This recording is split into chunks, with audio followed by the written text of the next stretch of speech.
Představujeme vám nové výukové hry na téma koloběh vody. S těmito ucelenými pomůckami lze připravit jednorázové krátké aktivity, pracovní činnosti na desítky minut i celoroční projekty. Výukový materiál je zpracován podle rámcového vzdělávacího programu pro předškolní vzdělávání a žáky základních škol.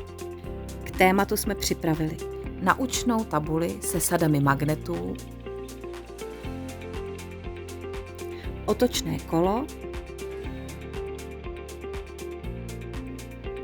a pracovní listy, které všechny prvky propojují. Kreativním doplňkem jsou nažehlovačky a všudylepky.